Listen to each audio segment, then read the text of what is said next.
El día de hoy vamos a estudiar el capítulo 4 y el capítulo 5 del libro de Zacarías. Si nos percatamos, está en un ritmo rápido. La idea es poder entender el libro en su totalidad, pero obviamente leyendo versículo por versículo para no perdernos nada de que pueda resultar de interés. Vamos a estudiar la quinta visión del libro, que está en el capítulo 4, y la visión sexta y séptima están en el capítulo 5. Recordemos de que en el libro de Zacarías aparecen 8 visiones, así que con esto vamos a estar casi terminando el estudio de las 8 visiones de Zacarías. Y por supuesto, la octava visión la vamos a tener el próximo jueves y vamos a seguir avanzando en este maravilloso libro. Recordemos lo que estudiamos en el capítulo 3 rápidamente. Nosotros estudiamos, finalizamos con el sumo sacerdote Josué. Recuerden ustedes que el sumo sacerdote, representando un poco a la nación, estaba frente, en esta visión, estaba frente al ángel de Jehová junto con Satanás, y Satanás lo estaba acusando. Y el Señor le quita esas ropas viles y le coloca las ropas de gala, como un simbolismo de que el Señor estaba quitando, por supuesto, el pecado del pueblo, los quería seguir apoyando en términos religiosos en este retorno que estaban teniendo después de los 70 años de cautiverio. Y el capítulo 4 lo hemos titulado Guiados por el Espíritu. Así es como hemos titulado el capítulo que vamos a entrar a analizar en esta tarde. Tenemos, eso sí, que realizar un pequeño preámbulo, simplemente como un dato que va a aparecer en este capítulo, importante que lo tengamos a un inicio, que es el nombre de Zorobabel, porque conversábamos en la clase anterior sobre Josué, hablábamos sobre Josué como sumo sacerdote, pero también hemos nombrado de alguna manera a Zorobabel, que aparece en esta visión. ¿Quién es Zorobabel? Según el diccionario bíblico ilustrado, dice que es el hijo de Pedaías, nieto del rey Jeconías, y por tanto es descendiente de David, y es gobernador de Jerusalén después del destierro. Punto, una pausa, y recordemos de que el rey en esa época es Darío, de rey medo-persa, Darío primero. Por lo tanto, lo que genera Darío es la posibilidad que existan gobernantes, pero no reyes como tal, siguen estando bajo la autoridad del gran rey Darío. Por lo tanto, Zorobabel es el gobernador, pero de alguna forma es el gobernador por naturaleza o al menos por linaje, al ser descendiente de David. Sigue este comentario diciendo, a Zorobabel lo nombraron jefe del primer grupo de cautivos que regresó de Babilonia. Llevó a Jerusalén, perdón, los vasos sagrados del templo, presentes valiosos, efectos variados y animales.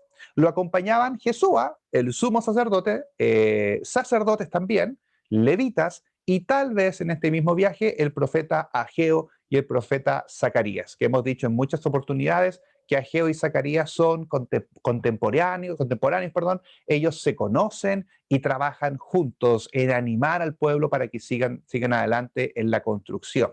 Y el tercer y último punto, ¿qué hizo Zorobabel? Puso los cimientos para la reconstrucción del templo. Ahí están los textos de referencia.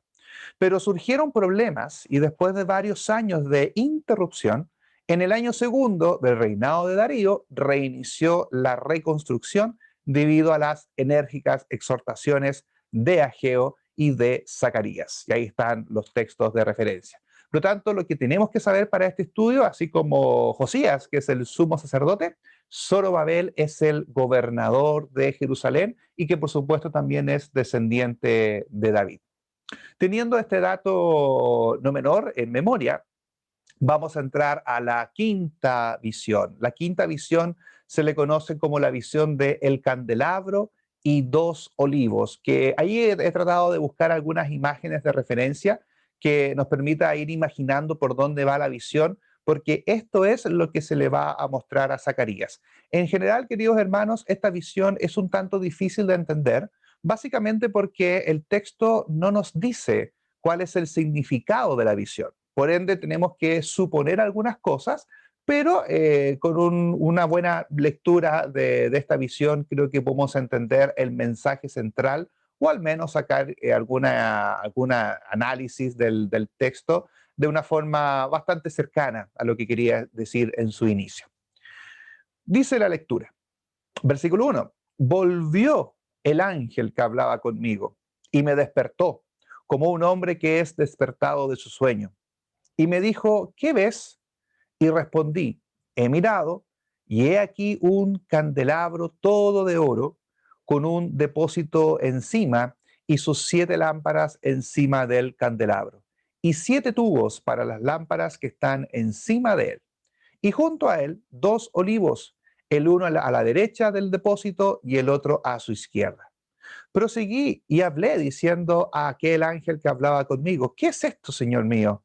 Y el ángel que hablaba conmigo respondió y me dijo, ¿no sabes qué es esto? Y dije, no, Señor mío. Comienza el versículo 1 de forma como han iniciado todas las visiones que han estado partiendo desde este momento. Desde que se produjo la primera visión, que está en el capítulo 1, versículo 8, que dice que la visión vino de noche, todas estas visiones podrían haber sido dadas también por la noche. Es una suposición porque acá refuerza nuevamente que él estaba durmiendo y fue despertado en medio de la noche para ver esta visión. Hay algunos eruditos de Zacarías que plantean de que una teoría es que estas 8 visiones hayan sido todas al mismo tiempo. Pero hay otros eruditos, a los cuales yo creo estoy más de acuerdo, que fueron entregadas al ir pasando el tiempo, para irlas digiriendo, para irlas compartiendo con el pueblo. Sin duda estas visiones cuando las recibía Zacarías no se las quedaba para él, sino que Zacarías las entregaba como profecía, como un mensaje revelador al pueblo. Además que es lo que significa ser un profeta, ¿no? Que es tener una revelación del Señor y enseñar o profetizar o hablar del Señor a su pueblo. Y la visión que tiene aquí en la noche, y aparece nuevamente este ángel que lo está acompañando y le está mostrando estas visiones, este ángel lo que ve es algo muy parecido al menorá. Recuerden que el menorá es lo que alumbraba el lugar santo del tabernáculo que estaba en uno de los costados. Era la única luz que tenía el lugar santo, el menorá, y que ocupaba un aceite en específico para que no generase humo, sino que solamente entregase luz. Entonces lo que está viendo acá es algo muy similar, como dice el versículo 2. Aunque sin el deseo de entrar en ese detalle, si uno empieza a comparar el menorá, como era de forma más exacta, no es igual al que está apareciendo acá. El menorá que estaba en el templo era un menorá mucho más complejo, tenía muchas figuras en sus brazos, y este es algo un poquito más simple, que de alguna manera intenta que el pueblo recuerde qué es lo que se refiere, que recuerde el elemento más que sepa el significado literal de él. Para el pueblo siempre es como la luz o la presencia del Señor, especialmente en medio de la oscuridad, que es lo que generaba el menorá en el tabernáculo. Lo que generaba era que alumbraba, era la única luz que había en un lugar que era completamente cerrado, con muchas capas de cortinas. Por lo tanto, simbolizaba de alguna manera la luz del Señor en medio de la oscuridad, en medio de los problemas, en medio de las dificultades. Y eso es lo que el pueblo de Israel en este instante necesita recibir como un mensaje de que el menorá de alguna forma está. Zorobabel, si bien había traído ciertos elementos, pero también el templo había sido saqueado por Nabucodonosor, y es muy probable que el menorá simplemente no existiera. Y esto genera a la larga un desánimo en el pueblo de Israel, de que todos tus elementos que te marcan como nación hayan desaparecido, hayan sido usurpados, y genera un desánimo también de decir, yo no quiero participar de este regreso porque, bueno, regresamos con menos cosas, no con la misma gloria de siempre.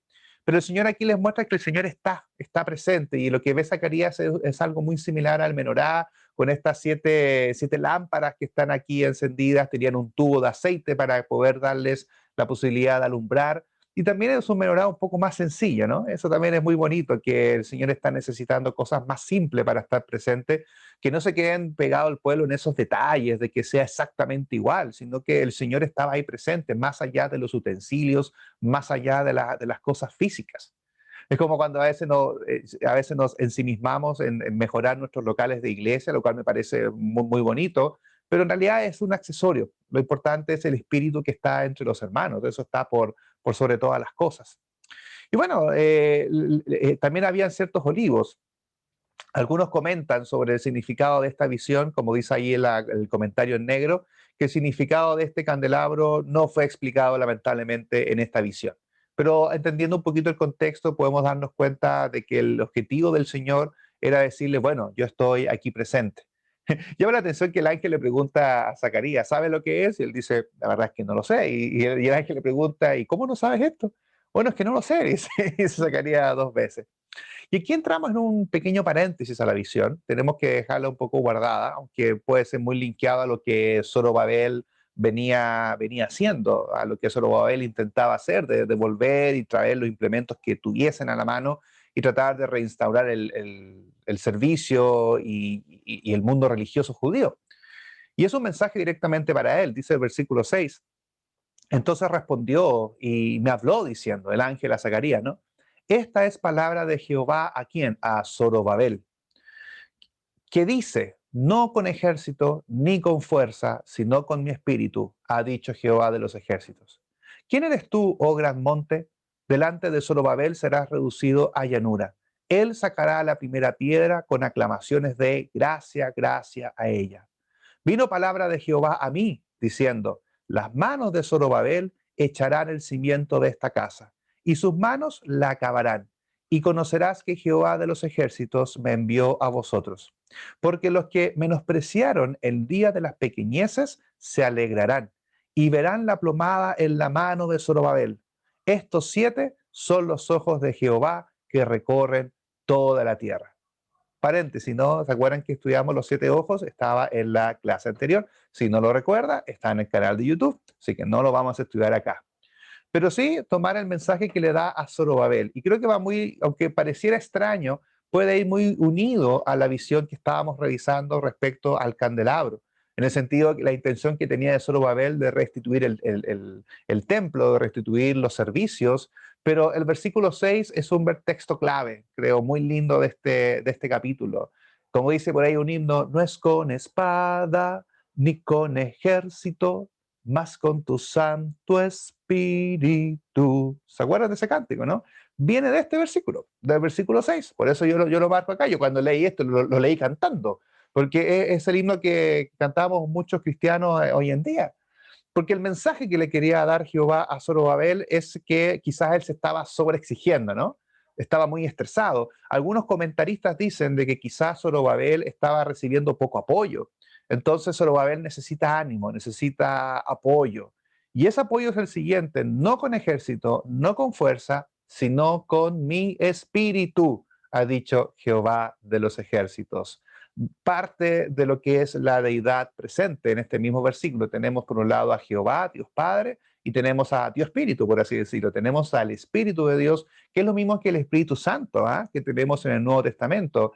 Conversando este tema de la deidad con Jaime Restrepo, unos análisis que nosotros hacíamos en conversación, de que cuando dice la Escritura Espíritu en el Antiguo Testamento o Espíritu de Jehová, es el Espíritu Santo. Lo ve como un símil, y yo también lo creo así. Por lo tanto, acá el mensaje es, de alguna forma, no es tanto con tus fuerzas.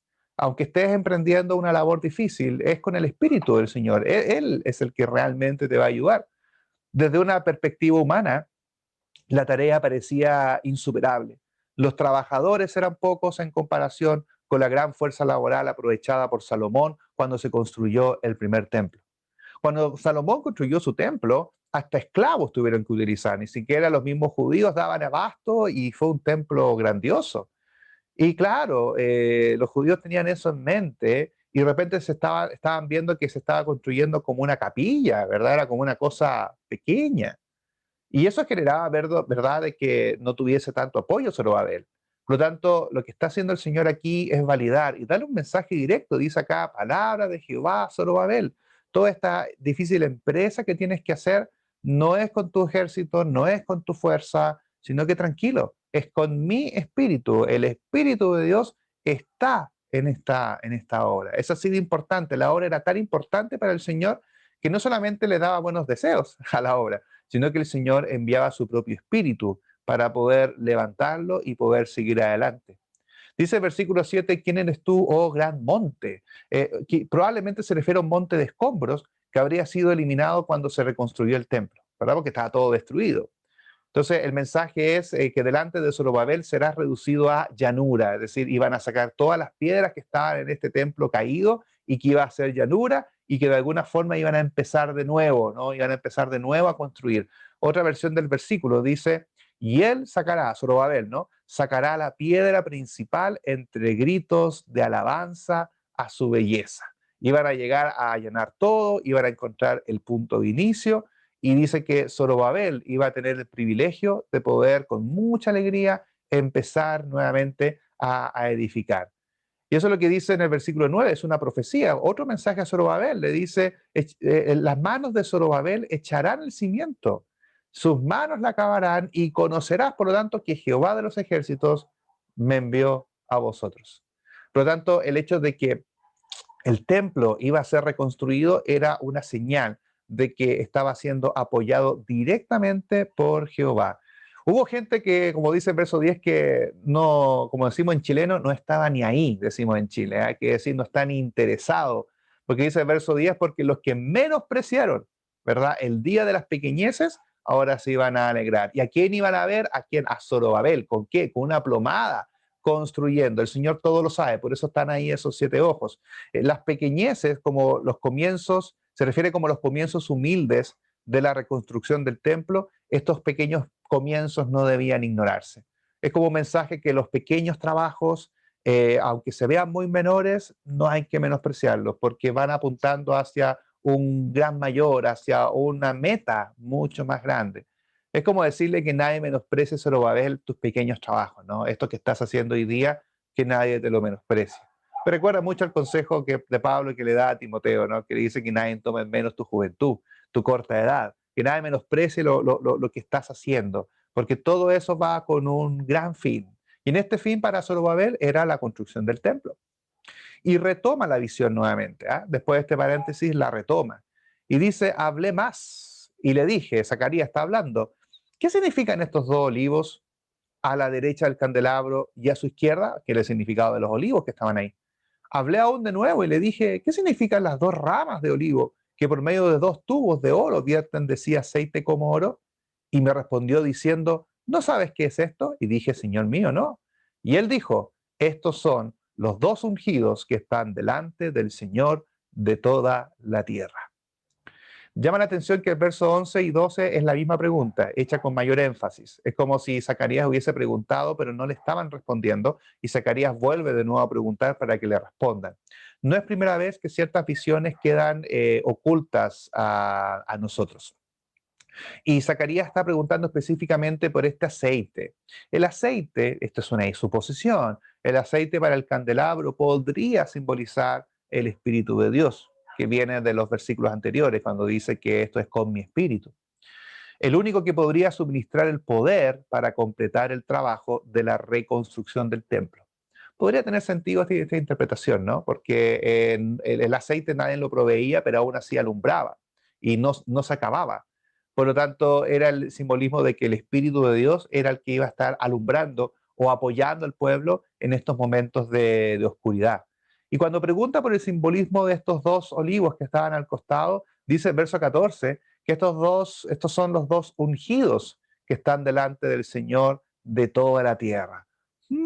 ¿Quién serán estos ungidos que están ahí? Bueno, puede que los dos olivos son, por un lado, el sumo sacerdote Josué y por otro lado, el rey Zorobabel. El candelabro es la presencia de Dios en la obra que realizarían. Yo, queridos hermanos, esto lo pongo como nota del autor, es lo que yo creo, porque viendo algunos comentaristas, créanme, aparece hasta Hitler entre medio y Mussolini al otro lado, o sea, hay unos simbolismos que son realmente para la imaginación. Pero viendo el contexto, veníamos del capítulo anterior donde había que validar por un lado a Josué como sumo sacerdote, ahora había que validar a Zorobabel, perdón. Entonces tiene mucho sentido que estas sean personas ungidas en un sentido de que son enviados, que son elegidos y que están, por lo tanto, delante del Señor realizando toda esta tarea. Por lo tanto, el verso 14 está diciendo que el Señor aprueba a los dos, aprueba tanto a Josías como también a Zorobabel. De hecho, esto lo comenta Coy Roper cuando quiere hacer un análisis de esta visión. ¿Qué motivo tiene la visión? ¿Por qué aparece? ¿Qué hacía necesaria esta visión? ¿Estaban algunos de los judíos rechazando a Zorobabel como líder, mofándose de su labor que se había logrado hasta ahora o buscando ayuda de otras fuentes? Si es así, esta visión los habría silenciado, porque le confirmaba al pueblo que sus líderes habían sido escogidos por el Señor mismo y que el Señor, por medio de su espíritu, proporcionaría los medios con los que podría completarse el templo. No sé si alguno de ustedes ha sentido como Zorobabel, quizás siendo burlado por la labor, tomando alguna actividad y la gente burlándose de uno. Yo les he contado en algunos momentos, si no lo hago ahora, yo trabajo en una compañía de seguros y yo realizo capacitaciones, realizo clases a vendedores y me doy cuenta que muchas personas que trabajan en venta son personas que han estudiado alguna carrera, pero que no le ha ido tan bien en aquella y tienen que trabajar en venta. Entonces, cuando cuentan a alguien de que trabajaban en venta, como que toda la gente dice, ah, bueno, por mientras, ¿no? Mientras encuentras algo mejor. Y mucha gente trata de echarnos abajo, de quitarnos ánimo por las cosas que estamos haciendo, que a nosotros nos parecen que tienen mucho sentido, pero a veces se la compartimos a alguien y nos dicen, no, pero ¿cómo estás haciendo eso? Quizás no es para ti, será momentáneo, y nos sentimos como Zorobabel, como que la gente se burla de nosotros. Pero reconozcamos, querida familia, de que el Espíritu del Señor está en todas las cosas que nosotros hacemos. O sea, en ningún momento estamos solos, no vamos por nuestra cuenta. Como dice este versículo que marcamos en rojo, no con ejército ni con fuerza, sino con mi espíritu. Todo lo que estás haciendo, querido hermano y hermana, no confíes en tus fuerzas, no confíes en tu ejército, sino que confía en el espíritu. El espíritu está presente en todas las cosas que estás haciendo. Dios puede hacer hoy día muchas cosas. Para Zorobabel había un monte, un gran monte que había que remover para poder tratar de empezar de nuevo. Y Dios también hoy en día puede hacer ese tipo de cosas. El Señor puede eliminar montes en nuestras vidas, montes que nos impiden realizarnos como cristianos, realizarnos como cristianas. El Señor, por un lado, puede remover el monte del pecado que tenemos en nuestra vida. El Señor lo puede quitar para que el Señor pueda crecer en un terreno llano en medio de nosotros. Y también, si no es el pecado, el Señor también puede remover aquellos montes de dificultades, aquellos montes de problemas que a veces tenemos en la vida. ¿Y cómo esos montes se eliminan? Poniendo la confianza en el lugar correcto, no con tu ejército, no con tu fuerza, no con el dinero que tengas en tu cuenta corriente, no con la buena salud que tienes hoy en día, no con las habilidades y con las destrezas que has aprendido, no es con tu ingenio, esto es con el Espíritu. Es así como funcionamos las hijas e hijos de Dios. Así funcionamos con el Espíritu de Dios. Porque si no funcionamos con el Espíritu de Dios, entonces ¿para qué somos hijos de Dios? No tiene sentido. Es como ser hijo de Dios. Sí, tú eres mi padre, pero no quiero nada tuyo. Yo puedo solo. Me suena como al hijo pródigo. Por lo tanto, si nosotros estamos en el reino de Dios, es para vivir con el Espíritu de Dios. Y es la promesa que se le hizo a Zorobabel y es la promesa que nos realiza a nosotros también. No confiar en nuestro ejército, no confiar en nuestra fuerza, sino que confiar en el Espíritu de Dios. Y creo que es una buena reflexión que podemos sacar del capítulo 4 del libro de Zacarías.